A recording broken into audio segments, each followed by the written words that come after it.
अब बेटा next question देखिए एक्सरसाइज 3.10 का। इसमें क्या है कि solve the equation 4 cos square x plus 6 sin square x equal to 5 solve करना है हमें। तो हम क्या करते हैं, देखो या तो इसको कंप्लीट को cos में चेंज कर लेंगे या इसको sin में चेंज कर लेंगे। तो मैं क्या कर रहा हूँ, इसको cos में से sin में चेंज कर रहा हूँ इस इक्वेशन को। तो 4 टाइम्स इसको लिख रहा हूँ मैं 1 minus sign square x, cos square x का फॉर्मूला अप्लाई कर रहा हूँ मैं। ठीक है जी, यहाँ पे आ गया 5। तो 4 minus 4 sine square x plus 6 sine square x is equal to 5। क्या आएगा 4 प्लस के 2 sine square x is equal to 5। या यहाँ पे क्या आएगा 2 sine square x is equal to 1। यहाँ से आपको क्या मिलेगा sine square x is equal to 1/2। अब आप देखिए यहाँ पे साइन स्क्वायर एक्स 1/2 आ गया, तो इसको ऐसे लिख देता हूँ मैं 1/√2 का स्क्वायर। ये क्यों लिखा मैंने, मैं इसको लिख दूंगा नाउ। अब sine square x is equal to ये किसको होता है साइन 45 पे, तो साइन स्क्वायर π/4। और यहाँ पे मैं अप्लाई करूंगा formula sine square theta is equal to sine square alpha. तो theta is equal to n pi plus minus alpha. तो n बिलोंग्स टू इंटीजर, इसलिए मैंने इसको किस फॉर्म में रखा, सुकेट की फॉर्म में रखा है यहाँ पे। तो यहाँ पे जब मैं अप्लाई करता हूँ sine square theta is equal to sine square alpha, theta कितना x है, तो x is equal to n pi plus minus π/4 और n बिलोंग्स टू z। ये अपना सोल्यूशन हो गया, n बिलोंग्स टू z, ये इसका आंसर हो गया। ठीक है जी, z इज एन इंटीजर। तो आई होप इस टाइप के क्वेश्चन आप लोग कर लेंगे। जब भी साइन स्क्वायर कोस स्क्वायर में क्वेश्चन आ जाए तो उसको या तो साइन स्क्वायर में चेंज कर ले या कोस स्क्वायर में, और उसके बाद वहां पे अप्लाई कर दे फॉर्मूला। साइन स्क्वायर में चेंज किया तो sine square theta equal to sine square alpha, यदि कोस में चेंज किया तो cos square theta equal to cos square alpha. ये tan में चेंज करते हो तो tan square theta equal to tan square alpha use कर लो। नेक्स्ट जो अपने पास है क्वेश्चंस बनते हैं वो बनेंगे, एक फॉर्म होती है बेटा अपने पास यहाँ पे a cos theta plus b sin theta is equal to c। ये काफी इंपॉर्टेंट फॉर्म है, इसको ध्यान से देखिएगा। इसमें हम क्या करते हैं, इस फॉर्म में या तो इसको कंप्लीट साइन में चेंज करेंगे या कोस में। तो कैसे चेंज करते हैं हम लोग, हम डिवाइड कर देते हैं, डिवाइड बोथ साइड बाय,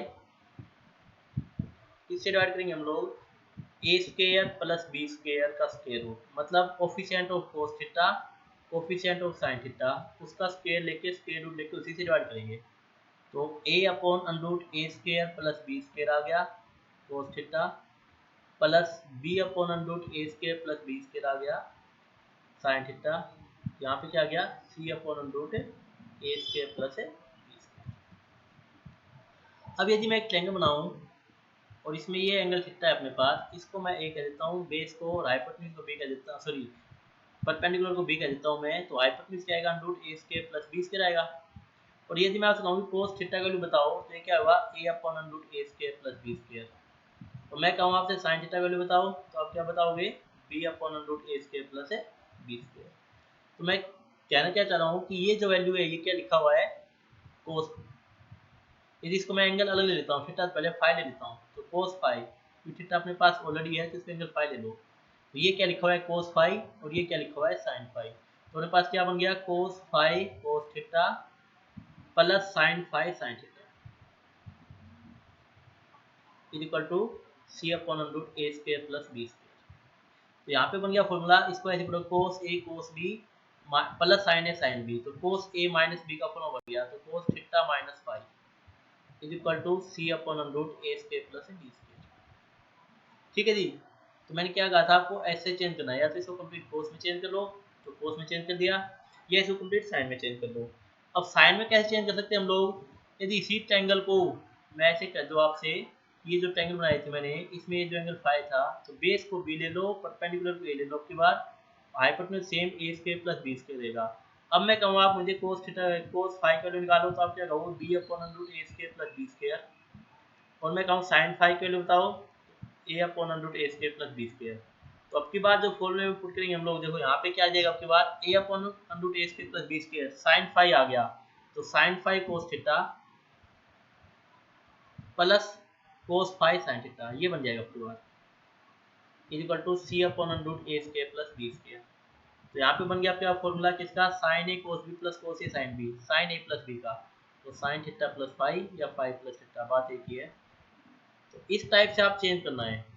तो जब भी आपको किसी मिलेगा वो आपको या तो साइन में चेंज करना पड़ेगा कंप्लीट को, या कोस में। और पहचानोगे कैसे?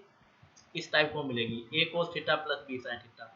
ये +2 में भी काम आएगा, पहले बता रहा हूँ। ये फॉर्म काफी इंपॉर्टेंट फॉर्म है, तो अच्छे से कर लेना। +1 में तो है ही है, +2 में भी काफी इंपॉर्टेंट है। तो पहचाना कैसे? आपको A cos theta plus B sine theta की फॉर्म मिलेगा आपको। अब यहाँ पे जो c अपॉन हमने लिखा √a² प्लस b², इसकी जो वैल्यू होगी वो -1 से +1 के बीच में कहलाएगी। क्यों? क्योंकि ये साइन की इक्वल है या फिर ये कोस की इक्वल है। और आपको पता है साइन या कोस की जो रेंज होती है वो -1 से +1 की इक्वल होती है। तो ये हमने लिया है, तो रेंज जो आएगी वो -1 से +1 की इक्वल आएगी। तो c की जो वैल्यू है बेटा वो होनी चाहिए -√a² प्लस b² से +√a² प्लस b² के बीच में।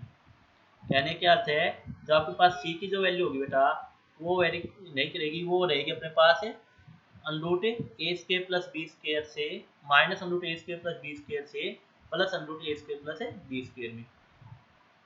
ये c की रेंज आपको ध्यान रखनी है, ठीक है जी। इसके ऊपर मैं आपको एक क्वेश्चन करवा देता हूँ, जल्दी समझ आ जाएगा आपको कहना क्या चाह रहा है क्वेश्चन में। देखिए क्वेश्चन है अपने पास, solve the equation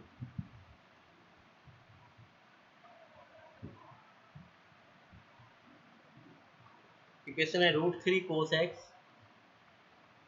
plus sin x is equal to √2। आप क्या लिखोगे?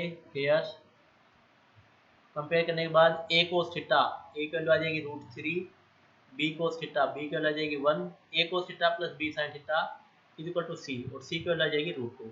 अब मैंने क्या बताया था, जो c की रेंज है वो चेक कर लो आप लोग, वो होती है -√a² प्लस b² से +√a² प्लस b² के बीच में है या नहीं।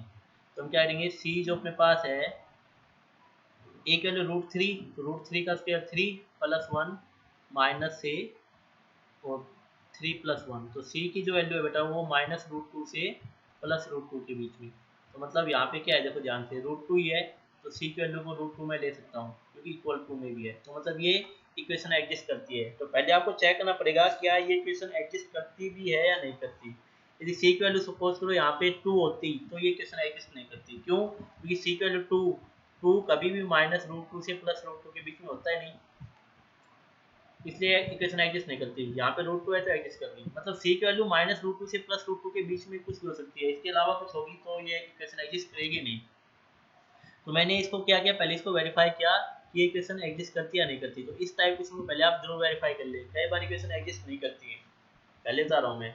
तो आपको क्या करना है, a cos theta plus b sin theta is equal to c, ये फॉर्म ध्यान रखनी है। और यहाँ से वैल्यू निकालनी है a की cos थीटा के साथ में जो है b की sin थीटा का जो कोएफिशिएंट है, और c अपने पास कांस्टेंट इक्वल टू में जो लिखा हुआ है।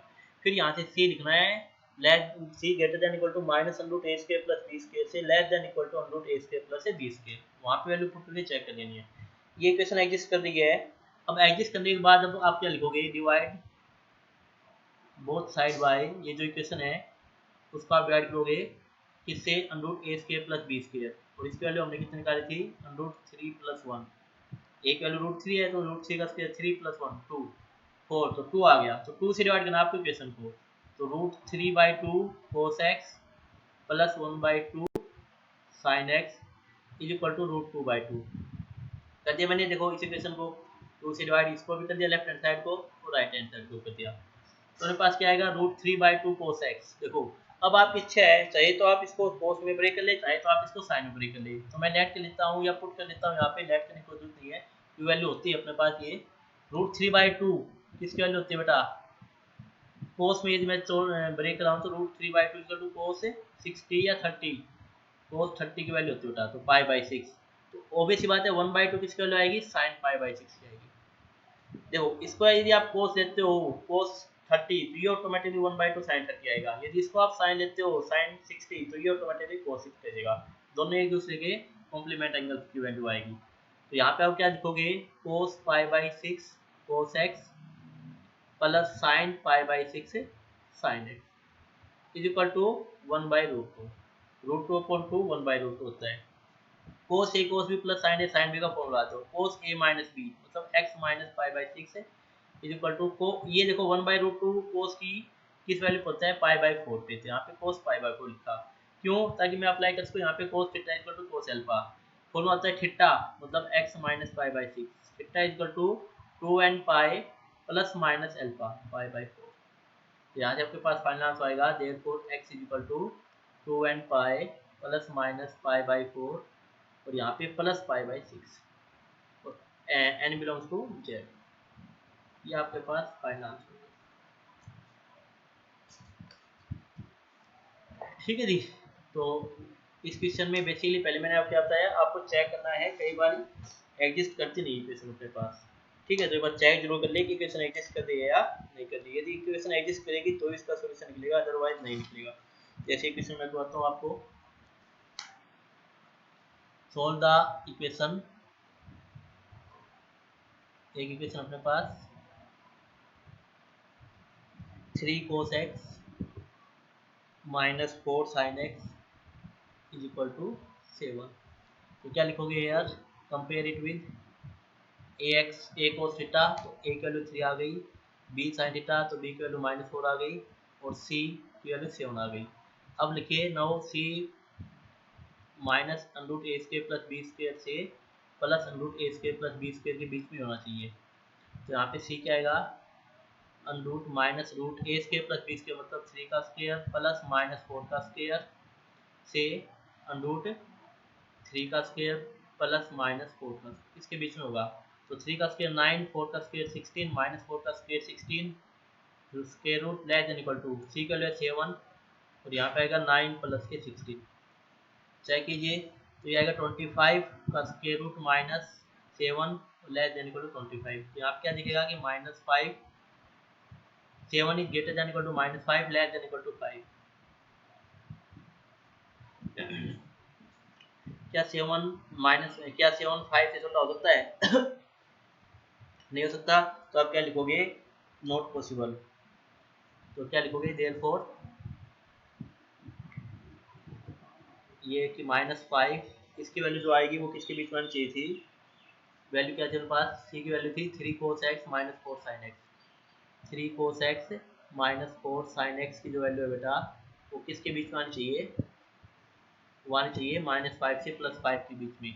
तो सॉल्यूशन एग्जिस्ट करेगा भाई। इसकी जो वैल्यू है, जो क्वेश्चन था अपने पास 3 sin x 3 cos x minus 4 sin x, इसकी वैल्यू क्या गिवन थी, 7 गिवन थी।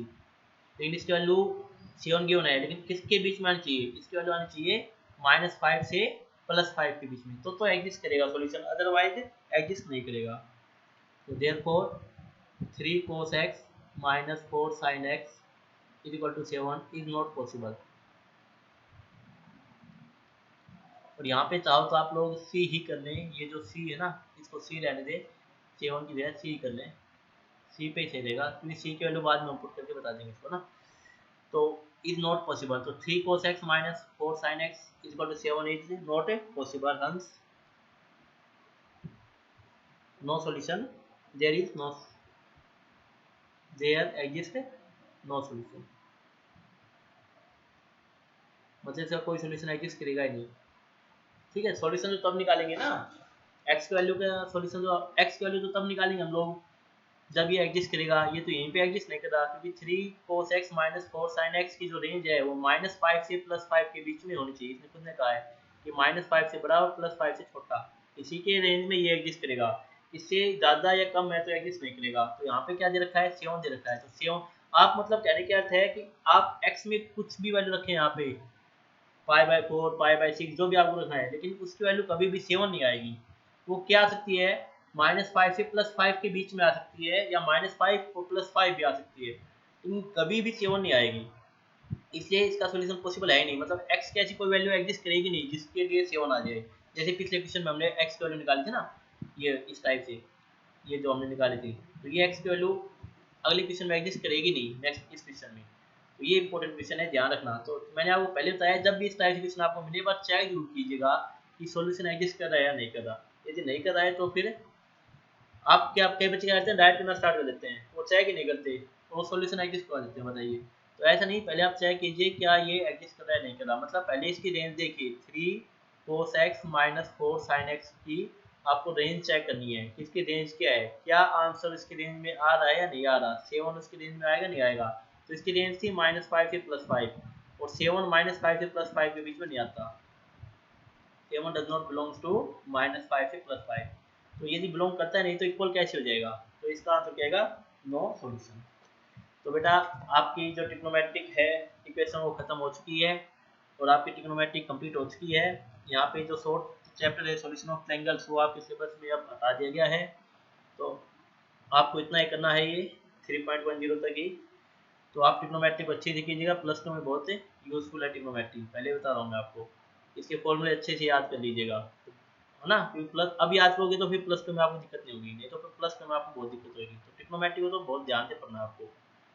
Thank you for watching my video. Have a nice day.